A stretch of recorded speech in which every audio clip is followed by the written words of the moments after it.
ഇന്ന് നമുക്ക് ഈ കോട്ടിൻ്റെ കോളർ എങ്ങനെയാണ് സ്റ്റിച്ച് ചെയ്യുന്നത് നോക്കാം. ഇതിൻ്റെ അല്ലാത്ത സ്റ്റിച്ചിങ് ബാലൻസ് ഉള്ള എല്ലാ സ്റ്റിച്ചിങ്ങും കഴിഞ്ഞിട്ട് ലാസ്റ്റാണ് നമ്മൾ കോളർ വെക്കുന്നത്. അപ്പോൾ എല്ലാ സ്റ്റിച്ചിങ്ങും കഴിഞ്ഞതിന് ശേഷം നമുക്ക് ഈ കോട്ടൊന്ന് നിവർത്തിയിട്ട് നോക്കാം.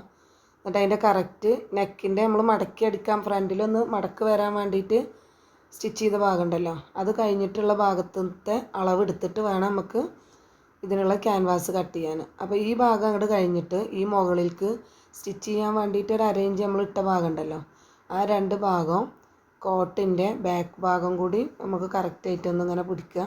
അതിൻ്റെ ബാക്കിലൊരു കട്ട് കൊടുക്കുക. എന്നിട്ട് അങ്ങനെ എടുക്കുന്ന അളവ് നമുക്ക് 7 ഇഞ്ചാണ് കിട്ടുന്നത്. കറക്റ്റ് 7 ഇഞ്ച് മെല്ലെ ടാപ്പ് പിടിച്ചിട്ട് ആ അറ്റത്തുനിന്ന് മറ്റേ അറ്റം വരെ ഒന്ന് അളവ് എടുക്കുക. അതിൽ കിട്ടുന്ന ലെങ്ത്ത് നമുക്ക് 7 ഇഞ്ചാണ് കിട്ടുന്നത്. അപ്പോൾ 7 ഇഞ്ച് കിട്ടുമ്പോൾ 14 ഇഞ്ച് നീളമുള്ള ഒരു ക്യാൻവാസ് നമ്മൾ കട്ട് ചെയ്തെടുക്കുക. അതിൻ്റെ വീതി 3.5 ഇഞ്ച്. ആ 3.5 ഇഞ്ചിൽ 2.5 ഇഞ്ചിലൊരു പോയിൻ്റ് കൊടുക്കുക. മുകളിൽ നിന്ന് മുകൾ ഭാഗത്ത് ഒരു 1/2 ഇഞ്ച് നീക്കിയിട്ട് ഒരു മാർക്കിങ് കൊടുക്കുക. താഴ്ഭാഗത്ത് 7 ഇഞ്ച് എടുത്തതിൻ്റെ സെൻറ്റർ ഒന്ന് പോയിൻ്റ് ചെയ്യുക. ആ പോയിൻറ്റിൽ നിന്ന് നമ്മൾ ആ 2.5 ഇഞ്ച് മാർക്ക് ചെയ്തിട്ടുണ്ടല്ലോ, അവിടേക്ക് കർവായിട്ടൊരു ലൈൻ വരച്ച് കൊടുക്കുക. മുകളിൽ ഒരു 1/2 ഇഞ്ച് മാർക്ക് ചെയ്ത ആ പോയിൻറ്റിൽ നിന്ന് ഈ 2.5 ഇഞ്ചിലേക്ക് മുകളിൽ നിന്നും ഒരു ലൈൻ വരക്കുക. അതേപോലെ ആ ഫോൾഡഡ് സൈഡിൽ നിന്ന് ഒരു 1/4 ഇഞ്ച് ജസ്റ്റ് അതിൻ്റെ നടുഭാഗത്തേക്ക് ഒരു കർവ് ചെയ്തിട്ടൊന്ന് വരച്ചു കൊടുക്കുക. എന്നിട്ട് ഈ മാർക്കിങ്ങിൽ കൂടെ നമുക്ക് കട്ട് ചെയ്തിട്ടെടുക്കാം. ഈ 7 ഇഞ്ച് അളവ് കിട്ടിയത് നമ്മൾ കോട്ടിൻ്റെ ബാക്കിൽ നിന്ന് ആ ഫ്രണ്ടത്തെ നമുക്ക് കോളർ വെക്കണ ഭാഗം ഉണ്ടല്ലോ, ആ ഭാഗത്തേക്കുള്ള അളവ് നമ്മൾ ടാപ്പ് വെച്ചിട്ട് മെല്ലെ എടുക്കണം കേട്ടോ. ആ അളവാണ് ഈ 7 ഇഞ്ച് കിട്ടിയിട്ടുള്ളത്. അതിന് ശേഷം നമുക്കിത് ഒട്ടിച്ചെടുക്കാൻ വേണ്ടിയിട്ട് ഇതേ നീളത്തിലും വീതിയിലുള്ള, അതായത് വീതിയാണെങ്കിലും നീളമാണെങ്കിലും 4 ഭാഗത്തും ഒരു 1/2 ഇഞ്ച് കവർ ചെയ്ത് നിൽക്കുന്ന രീതിയിൽ കട്ട് ചെയ്തെടുക്കുക. ഇനി 2 ക്ലോത്ത് ആണെങ്കിൽ ഒന്നിൽ ഒട്ടിച്ചിട്ട് മറ്റേതായിട്ട് ജോയിൻറ്റ് ചെയ്യാം. അതല്ല വീതിയുള്ള ക്ലോത്ത് ആണെങ്കിൽ അങ്ങനെ സെൻറ്റർ ജസ്റ്റ് ഒന്ന് മടക്കിയിട്ട് അതിൻ്റെ ചീത്ത ഭാഗത്ത് നമുക്കിതൊന്ന് ഒട്ടിച്ചെടുക്കാം. അപ്പോൾ 3.5 ഇഞ്ച് വീതി 14 ഇഞ്ച് നീളമുള്ള ക്യാൻവാസ്.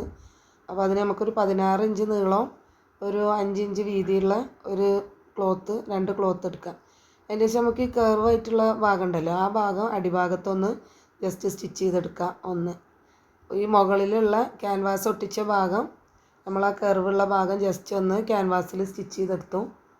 അതിൻ്റെ ശേഷം നമുക്ക് ഇനി ഇത് അതേ നീളത്തിലുള്ള വേറൊരു ക്ലോത്തും കൂടെ ഉണ്ടല്ലോ, ആ ക്ലോത്തിൽ വെച്ചിട്ട് നമുക്കിത് സ്റ്റിച്ച് ചെയ്തെടുക്കണം മറിച്ചടിക്കാൻ വേണ്ടിയിട്ട്.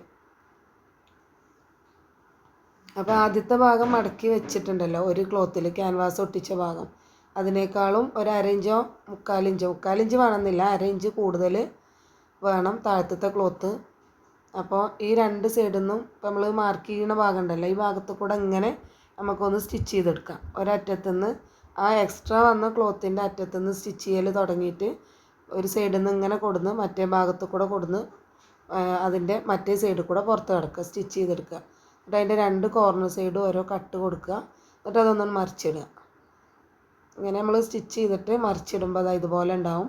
ആദ്യം നമ്മൾ മടക്കി അടിച്ച ക്യാൻവാസ് ഒട്ടിച്ച ഷീറ്റിനേക്കാളും ഒരു 1/2 ഇഞ്ച് മറ്റേ നമ്മൾ വെച്ചടിച്ച തുണിയിൽ 1/2 ഇഞ്ച് പുറത്തേക്ക് തള്ളി നിൽക്കണം. ഈ ഭാഗമാണ് നമ്മൾ കോട്ടിൽ സ്റ്റിച്ച് ചെയ്ത് ആദ്യം പിടിപ്പിക്കുന്നത്, പിന്നെ മറ്റേത് കവർ ചെയ്യുക ചെയ്യണേ. അപ്പോൾ ഇതുപോലെ ക്യാൻവാസിൻ്റെ സ്റ്റിച്ചിങ് കഴിഞ്ഞിട്ട് നമ്മൾ എന്ത് ചെയ്യുക, ഇത് കോട്ടിലൊന്ന് പിടിപ്പിക്കണം. അപ്പോൾ അതിൻ്റെ നല്ല ഭാഗത്ത് വെച്ചിട്ടാണ് സ്റ്റിച്ച് ചെയ്യേണ്ടത്.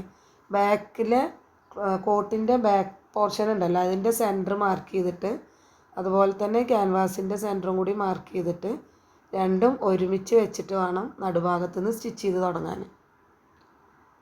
അപ്പോൾ ഇതുപോലെ നമുക്ക് കിട്ടിയിട്ടുള്ള ക്യാൻവാസും ഇതും ചേർത്ത് വെച്ചിട്ടുണ്ടല്ലോ, അതിൻ്റെ സെൻറ്റർ ഭാഗം പോയിൻ്റ് ചെയ്തിട്ട് ആ പോയിൻറ്റും നമ്മൾ ക്യാൻവാസ് ഒട്ടിച്ച കോളറിൻ്റെ സെൻറ്റർ പോയിൻറ്റും കൂടി ഒന്ന് ഒരുമിച്ച് വെക്കുക. എന്നിട്ട് സെൻറ്ററിൽ നിന്ന് സ്റ്റിച്ച് ചെയ്തിട്ട് പുറത്ത് കിടക്കുക. അതേപോലെ തന്നെ മറ്റേ ഭാഗം സ്റ്റിച്ച് ചെയ്തെടുക്കുക. നമ്മൾ നല്ല ഭാഗത്താണ് ഇതിപ്പോൾ സ്റ്റിച്ച് ചെയ്യണത് കേട്ടോ. ചീത്ത ഭാഗത്തേക്ക് ലാസ്റ്റ് സ്റ്റിച്ചിങ് കഴിഞ്ഞിട്ട് ഇതാ കവർ ചെയ്തിട്ട് വെക്കുമ്പോൾ സ്റ്റിച്ച് ചെയ്തെടുക്കുക ചെയ്യണേ. നല്ല ഭാഗത്ത് വെച്ച് സ്റ്റിച്ച് ചെയ്തെടുത്തു.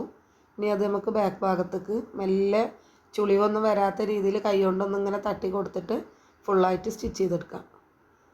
നമ്മൾ സ്റ്റിച്ച് ചെയ്തെടുത്ത 1/2 ഇഞ്ച് ഉണ്ടല്ലോ, അതതിൻ്റെ ഉള്ളിലേക്ക് വെച്ചിട്ട് ഇങ്ങനെ മുകളിൽ വെച്ചിട്ട് ഒന്ന് പതിച്ചടിച്ചെടുക്കുക. അപ്പോൾ ഇത്രയേ ഉള്ളൂ കേട്ടോ കോട്ടിൻ്റെ കോളറിൻ്റെ സ്റ്റിച്ചിങ്. നമുക്ക് എളുപ്പത്തിൽ ചെയ്തെടുക്കാൻ പറ്റും. ആ അളവെടുക്കുമ്പോൾ കറക്റ്റായിട്ട് ഒന്ന് ശ്രദ്ധിക്കണം. അത് നമ്മൾ കോട്ടിൻ്റെ മറ്റേ വീഡിയോയിൽ അളവെടുക്കുന്നത് ഇട്ടിട്ടുണ്ട്, അതാണ് ഇതിൽ ഇടാത്തത്. അപ്പോൾ ഇങ്ങനെ ഇത്രയാണ് നമ്മൾ കോട്ടിൻ്റെ കോളറിൻ്റെ സ്റ്റിച്ചിങ് വരുന്നത്.